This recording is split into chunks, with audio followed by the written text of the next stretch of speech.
You are watching the press preview, a first look at what's on the front pages as they arrive. In the next half hour, we'll see what's making the headlines with Jake Wallis Simons, editor of the Jewish Chronicle, and Nancy Fielder, editor of the Sheffield Star. There they both are, waiting, raring to go. So let's see what's on some of those front pages for you now.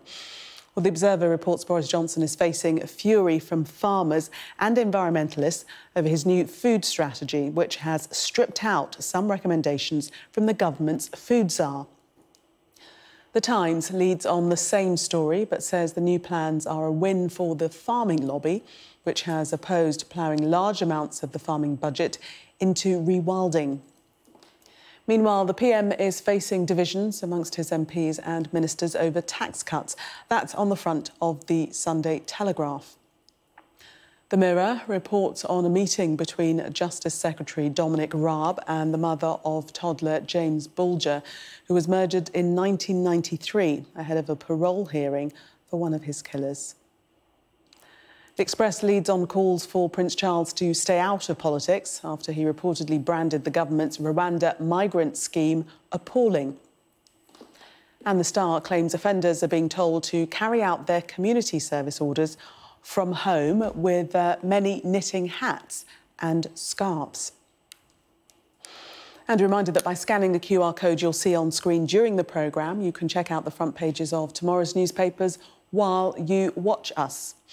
And we are joined tonight by Jake Wallis Simons, editor of the Jewish Chronicle, and Nancy Fielder, editor of the Sheffield Star. Welcome to both of you. Let's start with the Sunday Times and the headline on the front page there. Johnson turns his back on green agenda, and this is the accusation that he's scaled back plans to rewild the country, and the government is retreating from this green agenda. Jake, take us into this story.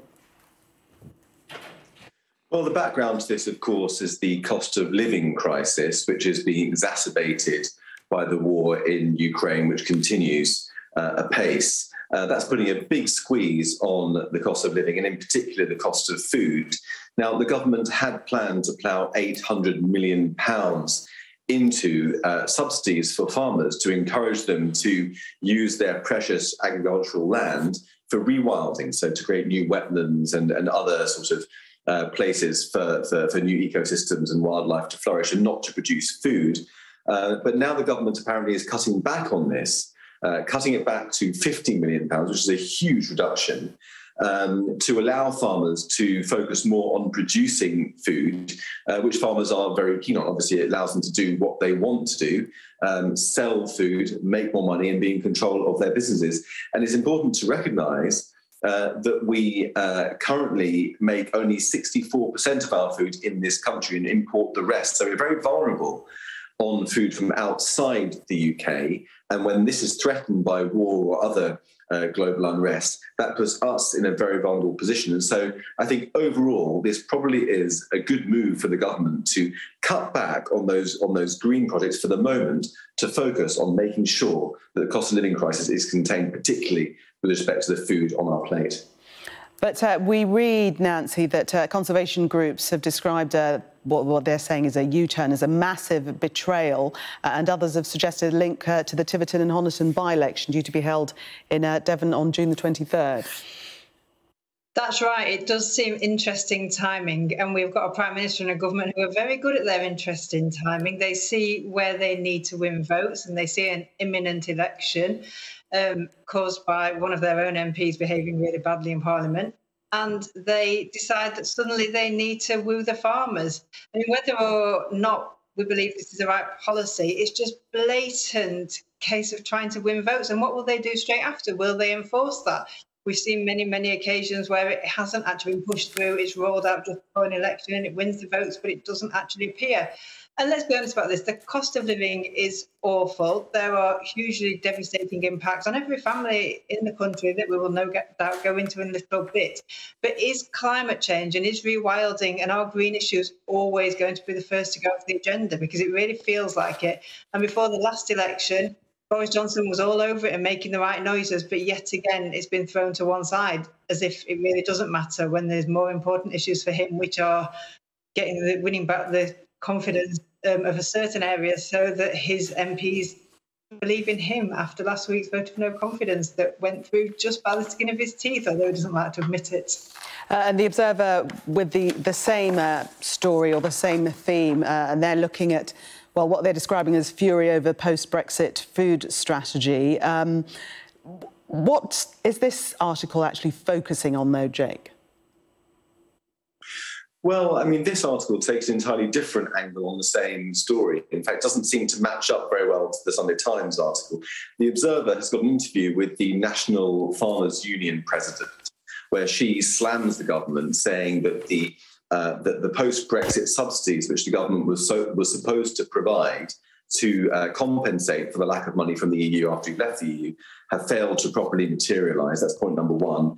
And also she seems to be saying that the government is putting farmers under pressure to set aside their land for environmental purposes without properly compensating for them. So it seems to contradict the Sunday Times article a bit.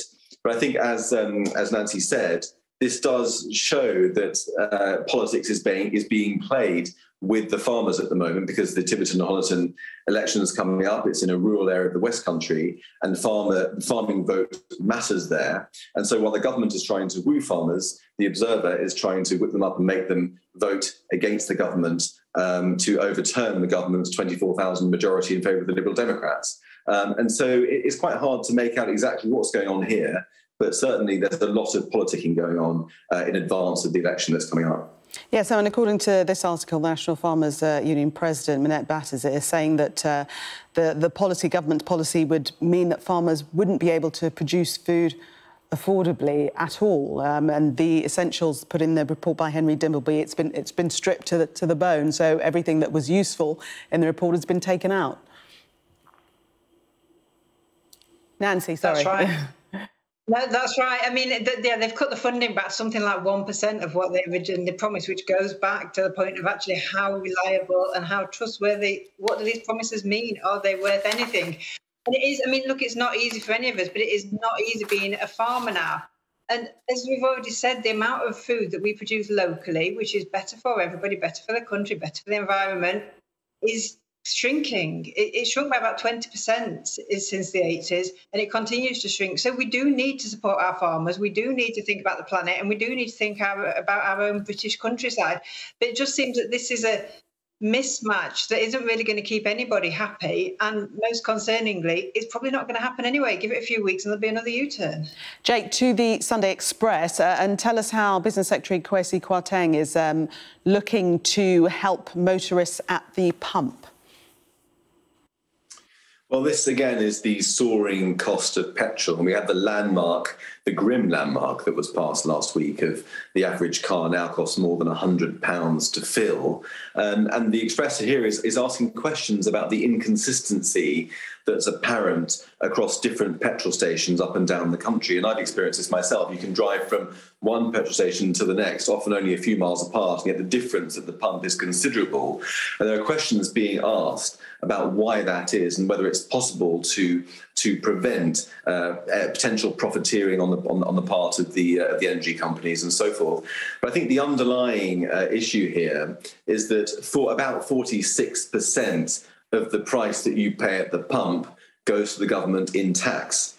And this is something that the government could fairly easily and quickly cut back on to save people money at the fuel as they fuel up their cars. That can make a really big difference to everybody in the country. It's something that the government should really be seriously looking at this time. Yes, and Kwesi Kwarteng has asked the Competitions and Markets Authority to conduct an urgent investigation.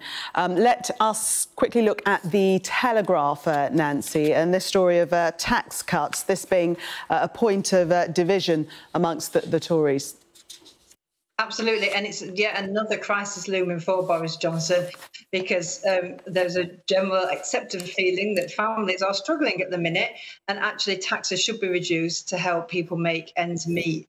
And it seems that different people, there's all sorts of different anonymous sources who are leaking information here, but it seems to be there's a general push for taxes to come down, but there is resistance for it to happen. And again, I hate to sound cynical or repetitive, but I feel like when we need a Trump card to be pulled out, it will probably be that taxes are reduced to cover up something else that's gone wrong in government. But it isn't something that should be politicking, is it? It is something that is actually really serious. And I think this article describes it as a bit of a childish row, and that the kids who are running the government should actually grow up and look at this seriously rather than just rolling it out as another card to win votes. This is a really serious issue and it needs to be looked at properly. Yes, and the Telegraph understanding that Mr Sunak will refuse to cut taxes unless Mr Johnson identifies government spending that he is willing to cut to fund such a move. Clearly, divisions on that topic. Jake and Nancy, for the moment, thank you. We are going to take a break coming up. Stay out of politics, Charles. That's on the front of the Express as the future monarch is chastised by MPs. Stay with us for more.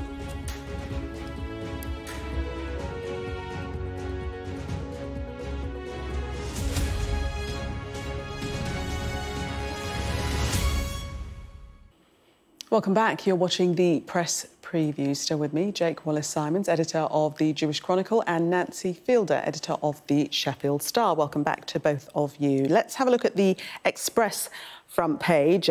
Big, bold headline, stay out of politics, Charles. To what does this refer, Jake? Well, this is the story that Prince Charles apparently has been saying to people, that he finds the government's policy on deporting illegal migrants to Rwanda appalling. And this is according to a number of anonymous sources. Oh, we seem to be having problems. Reporting on private, Prince Charles never would have made these claims public. Can you hear me?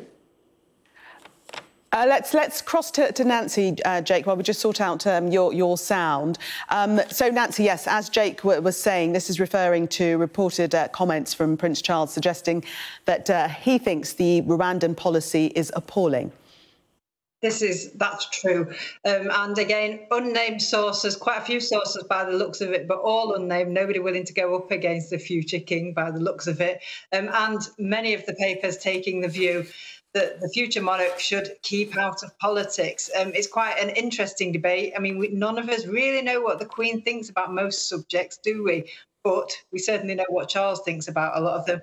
But actually, a lot of them are perhaps less political than you might think. I mean, he said there was a clip on Sky earlier where he was talking about actually when he really cared, he did say past tense, and really cared about the inner cities and actually what was happening to the young people there and what could be done to support them. We know he's a massive supporter of climate and helping our planet and helping the environment, but we don't really know what the Queen thinks. And there is a view that somebody who is edging closer and closer to taking the throne should just keep his opinions to himself. But I'm not sure he's going to. He doesn't strike me as the sort of character who's going to quietly sit on the throne and not make comment on things. Jake, the message is clear, though, to butt out of politics. The Mail, the headline there, we will not back down on Rwanda, Charles.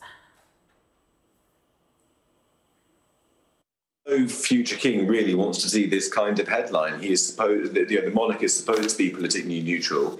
The Queen showed a wonderful example of that, or has shown a wonderful example of that for 70 years. You know, inch perfect. She hasn't put a foot wrong. And Charles already has made blunder after blunder on green issues, and now on the Rwanda issue. And I think that there's a grave mistake in jumping the gun and seeing the Rwanda policy as being inherently immoral, because we must remember that what it's doing is targeting people who are risking their lives to come to Britain without necessarily being refugees, but simply being economic migrants. And we're seeing people dying in the Channel, making the dangerous journey across Europe, funding, putting money into the pockets of people traffickers and funding this horrible human trafficking business. And really the deportation to Rwanda is a way of targeting that human suffering, and it should be recognised as such.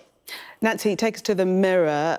They're reporting that James Bulger, Dominic Raab, gives hope of justice at last. This is the James Bulger murder story from, over 25 years ago, 29-year fight. What's the latest on this? Yes, I mean, we all remember that day. Anybody who was around, and I was fairly small child, but we all remember the horrific murder and the court case and everything that's ensued, and they haven't really been out of the newspapers since, for obvious reasons. But quite incredibly, this is apparently the first time that a senior politician has actually agreed to meet Jamie Bulger's mum, and she wants her son's killers in jail. There's a parole hearing coming up for one of them, and she categorically wants him to stay in there. She believes that he should. And apparently she had just 2 days to prepare sort of a statement about the impact, the personal impact that the original crime has caused on her and her family. I mean, it's just horrendous. It is the most horrific crime. Yeah, so one that we all remember, as you say. It's long overdue, but really, really good.